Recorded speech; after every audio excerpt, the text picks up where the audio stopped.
Do'stlar, hammaga assalomu alaykum. Bugun biz juda qiziq va muhim bo'lgan tema haqida gaplashamiz.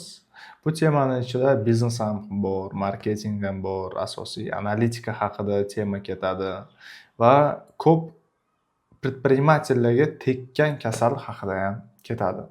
Biza juda zamudrёnniy qilib, terminlar qilib o'tirib muhokama qilmaymiz. Bizani bu efirimiz soddaroq bo'ladi. Men o'zim marketologman. Juda ko'p proyektlar yurg'izganman va ko'p proyektlarda почти 70% da bir xil xatolarni ko'rganman. Ko'p tadbirkorlar analitika bilan umuman do'st bo'lmaydi. Analitika o'zi bu nima? Kimdir aytadi, bu raqamlar deydi. Отчасти to'g'ri aytasizlar, lekin bu faqat raqamlar haqida emas. Bu про взаимосвязь вещей, bir-biriga bog'liq bo'lgan narsalar. Misol qilib keltirganda, aytaylik, klinika bor. Klinikada har xil uslugalar bor. Har xil vrachlar bor. Glавvrachdan so'rasangiz aytadi, "Xo'p" deydi, "Men mana 10 yildan beri, 20 yildan beri ishlayman. Men aytishim mumkin, to что menga ko'proq terapevtga kelishadi yoki ko'proq xirurgga kelishadi" deb aytishi mumkin. U uni naблюденияsi, mana shu 10-15-20 yil ishlagandan keyin. Lekin analitikani oladigan bo'lsak, biza bunga to'g'ri reklamalar zapisk qilib bersak, biza bunga to'g'ri klientlarni oqimini qilib bersak, aytaylik, bir oy ichida 10 mingta zaявка olsa, analitika shunaqa narsaki, bu bilan sportlash bo'lmaydi.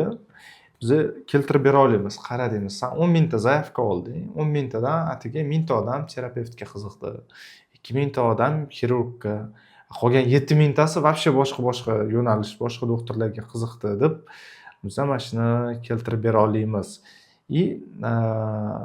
Logichno bo'ladi.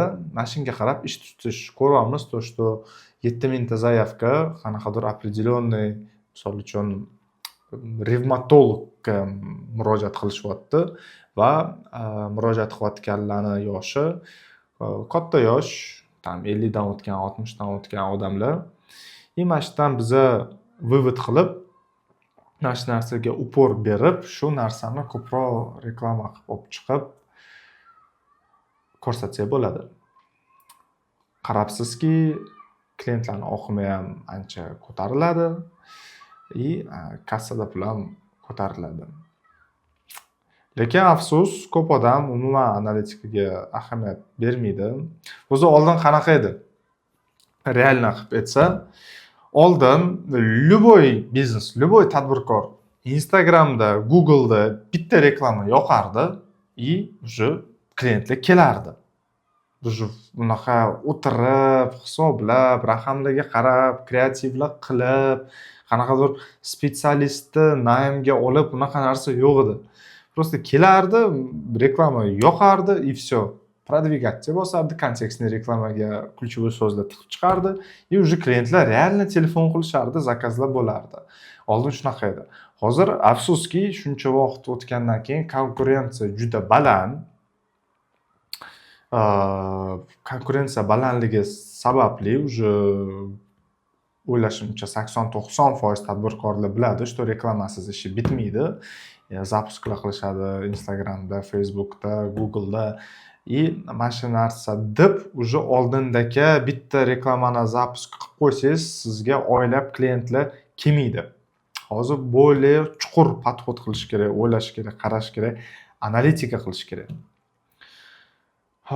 Xo'p. Mayli, zapisk qildingiz.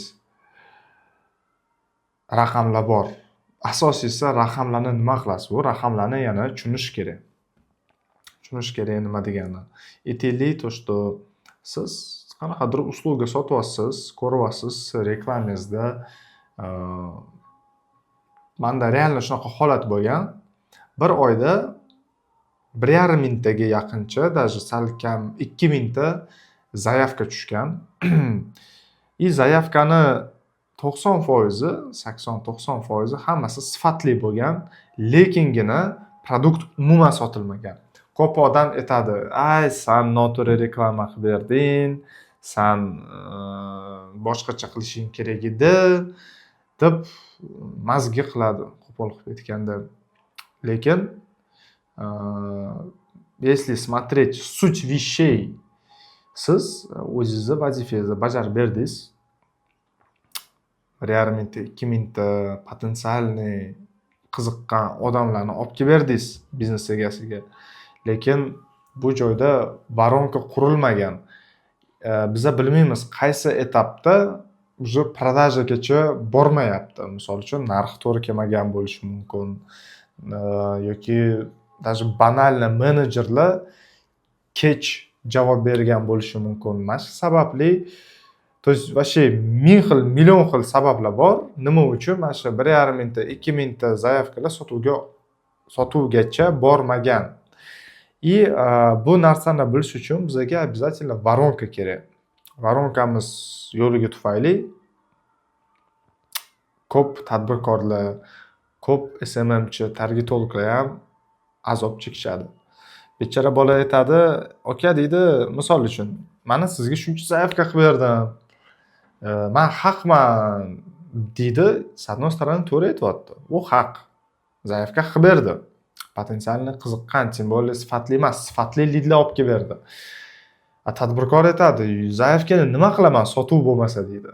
Menga zaявка qiziq emas, sotuv bo'lishi kerak, продажа bo'lishi kerak desa, u ham qanaqadir отчасти to'g'ri aytayapti.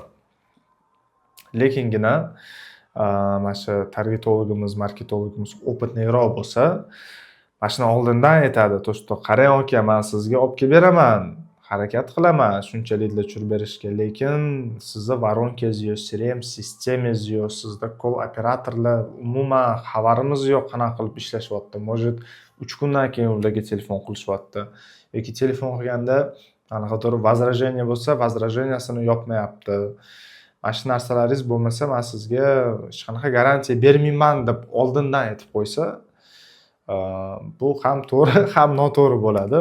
Chunki aslida biznes foydaga kirish kerak, kassada pul bo'lishi kerak. Afsuski ko'p tadbirkorlar bu narsani tushunmaydi.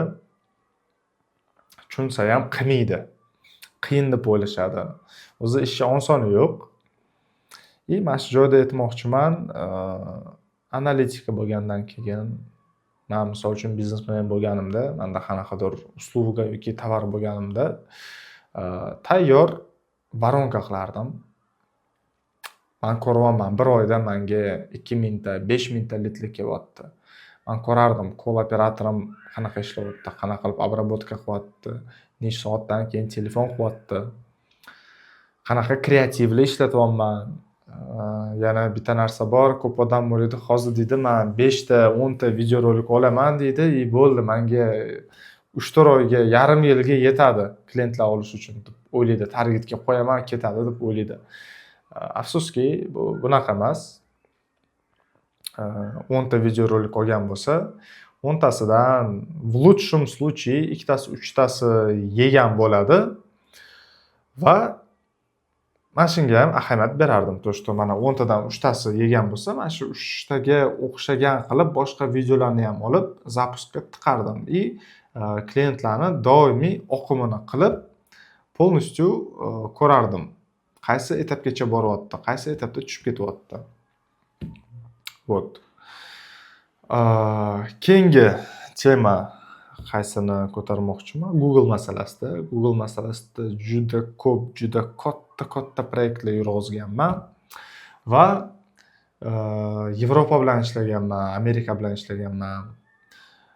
Bizada qanaqa aytadi, короче deydi, odam ключевое слово, keyword yozayotganda, meni saytim birinchi bo'lib chiqsin, bo'ldi, menga mana shu kerak deydi. Siz bunga o'tirib, tushuntirib, yo'q, konversiya bo'lishi kerak, u chiqqan bilan odam telefon qilmasa nima foydasi bor deb o'tirib, tushuntirib o'tirsangiz, ko'p odam aytadi, bizani qiziqtirmaydi deydi. Просто topga chiqarib ber, bo'ldi deydi. Google'da mana shunaqa narsa borki, даже kuniga $500, $1000 qilib qo'ysangiz ham, sizni saytingiz постоянно birinchi turmaydi.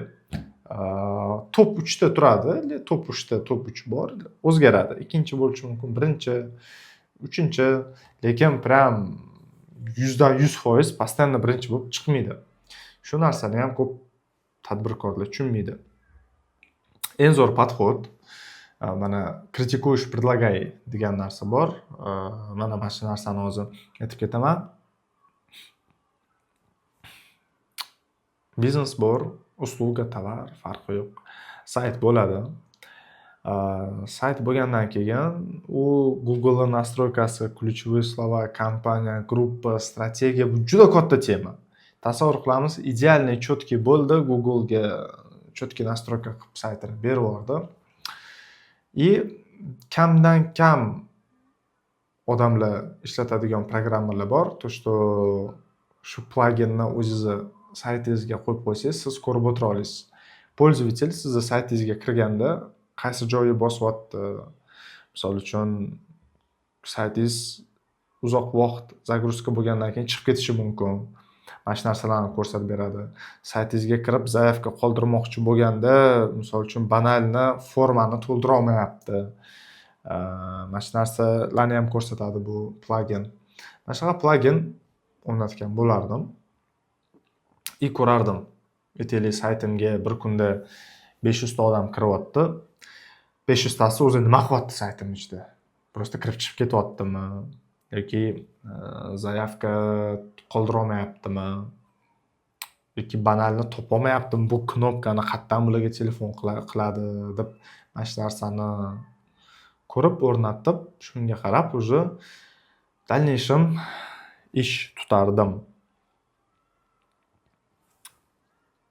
Webvisor esimga tushdi. Programmada Webvisor degan narsa bor. Yandex Metrikada o'zida ham bo'ladi. Webvisor. Xo'p, keyingi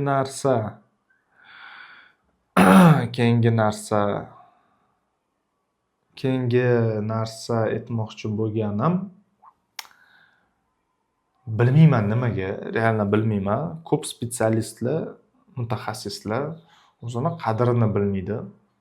Hozir ikki xil toifaga men o'zim bo'laman. Birinchisi psevdo mutaxassis deyman. Qo'lida iPhone bor, notebooki bor, bo'ldi, Instagram profiliga yozib qo'yadi. Men SMMchi номер 1, marketolog, targetolog, prodyuser, jurami chiroyli shapkalarni qilib qo'yadi. Каким-то чудом proyekt olishadi bilaman, bilmayman qanaqa bo'lishadi, lekin каким-то чудом olishadi proyektda. Yurg'izishadi, bechara tadbirkor natija ko'rmaydi. Keyin hammani so'qib yuradi. SMM bo'lmabdi, marketing dabdala degan xayollarga boradi. O'zi menga bilmayman nimaga juda teyib ketadi marketologlarni SMMchi desa. Siz tipa o'tirasiz, полностью biznesni разбор qilasiz, analitika qilasiz, hamma отделlar bo'yicha. Keyin aytishadi, kimlar ishlayapsan desa, bitta SMMchi bola bor deb qo'yishadi. Вот SMM уже so'z eshitsa quloqdan qon ketadigan bo'lib qolgan. Так вот, birinchi toifa mana shunaqa bo'lsa, что iPhone bor, notebooki bor, bir ikkita o'rtog'i tanishi bor, borishadi, spontan syomka qilishadi, 10 ta post, 12 ta post qo'yib berishadi, storylar olib beradi, targetni Instagramdan продвигать knopkasini bosib yoqadi. Bechara tadbirkor byudjetini reklamaga bo'lgan нецелесообразно ishlatib qo'yishadi. Уже tadbirkor ko'rsangiz, ikkinchisi bilan ishlaydi, uchinchisi bilan ishlaydi, beshinchisi bilan ishlaydi, oxiri realno Z bo'lib ketdim deydi. Вот.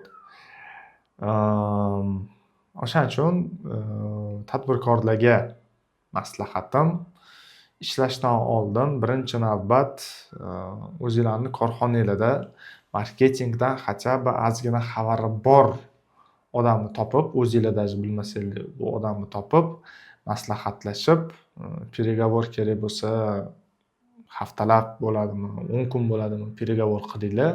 Уже 100% уверен bo'lsangiz, то что mana shu odam aqli yetadi, mana sotuvimni хотя бы 5% ga 10% ga oshirib beradi degan уже мнениеda bo'lsangiz, sekin testoviy qilib ishni boshlasangiz bo'ladi. Ikkinchi kategoriya, realno yaxshi professionallar bor, realno zo'r ishlashadi, aytaylik video maker deylik, lekin bilan bilmayman, bir xil proyektlar olardim. Mendan so'rashardi. "Xo'p" deydi, "Azamat, oyiga nechta video qilib berasiz?" deb so'raganda men aytardim, o'zi qanaqa texnический задание, shunga qarab, zapusklarga qarab shuni qilamiz. Lekin odatda mana shunaqa 12 ta, nari borsa 15 ta qilamiz. Patolog 15 ta derdim. Atak 10 ta bilan ham 8 talab ham ishimiz bitib ketardi. Chunki ko'pincha bizani asosiy maqsadimiz, mani asosiy maqsadimiz bu faqat axlatga ishlab berish, prosmotrlar yig'ish, layklar yig'ish. Umuman menda hech qachon bunaqa maqsad turmagan. Men ko'p analitika sifatida, targetolog sifatida qarayman, mana shu nuqtai nazardan qarayman. То, что mana shunaqa kontent qilayki, 15 ta, 20 ta bo'lmasin, lekin shunaqa bo'lsinki, mana shu kreativimiz, mana shu videomiz maksimalniy effekt bersin. Maksimalniy количество заявкаlar olib kelib bersin deb o'zimga, klientga постоянно tam plan qo'yardim. Endi ishimiz 8 ta, 10 ta, 12 ta video bilan bitib ketardi. Yangi proyektlar olayotganimda mendan aytishar, "Nechta qilasiz?" deyishsa, "Mana shunaqa 8 ta, 10 ta, 12 ta" desam, deyishardi. Bizada sizdan oldin boshqa odam ishlagan, oyiga 25 ta, 35 ta video rolik qilib berardi deydi. Aytaman, "U qanaqasiga?" desam, "Kuniga biz 2 talab video qo'yamiz" derdi. Shu joyda men juda ko'p uchraganman, o'ylanib qolardim. Blin, tipo mutaxassislar, nifiga себе. Da, ishinglar zo'r, lekin 25 ta, 35 ta oyiga bitta proyektga video olish, endi to'g'ri noto'g'ri demayman-u, lekin tadbirkorlar o'rganib qolishar ekan. То, что давай menga объемga ishlab bersin, ishlatyapman, pulini beryapman, чем больше, тем лучше degan xayolda qolib ketishar ekan. Balkim qaysidir tarafdan ham bu to'g'ri bo'lishi mumkin. Axlat, подписчик, chunki все-таки bizani bu maqsadimizga bog'liq. Bizani maqsadimiz подписчик bo'lsa, пожалуйста. Lekin ko'pincha menda chiqishardi zaпрос bilan. Ko'pincha, то, что bizga sotuv kerak, rezultat kerak. Rezultatga men aytardim, shart emas 25 ta, 35 ta video rolik qilish. Biza birinchi tam aytardim, 6 ta qilaylik, 6 tani har bittasini o'zini продуманный ssenariysi bo'lsin. Customer journey map degan narsa bor. Mana shu kartadan olib boraylik. Klientlarni воронкамizda mana shunaqa struktura. Короче, birinchi очередь men постоянно analiz bilan rынokka, mahsulotni, konkurentlarni analizdan постоянно boshlayman ishni haligacha. Lekin menga aytishardi, deydi, video olmaymizmi deydi. Men aytardim, "Yo'q, oldin analiz qilaylik, konkurentlar qanaqa video olishyapti, konkurentlarning продажasi qanaqa, ularga tam telefon qilib ko'raylik, tak anonimni klient bo'lib, mana shu narsalarni ko'raylik, biz mana shu voronkani tuzaylik, CRM qilaylik, call centerga skript yozib beraylik" deb desam, ko'pincha video qachon olamiz? Mana shu narsaga afsuski ko'p odam o'rganib qolgan. Video bo'lsa bo'ldi. Значит, video bor. Mana shunaqa мнениеda hamma ham emas, ayrim odamlar yurishadi. То, что video bor, продажа bor. Lekin afsuski bu bunaqa emas. O'zi aslida bu juda katta tema. Bugun biz поверхностно mana shu tema haqida gaplashdik. Keyingi выпускlarda qiziqroq bo'ladi va har bitta punkt bo'yicha biz gaplashib chiqamiz. Juda ko'p primerlar bor menda, чтобы sizlarga naglядно ko'rsatib aytib berish uchun. Savolinglar bo'lsa, kommentariyaga yozinglar. Like esdan chiqmasin.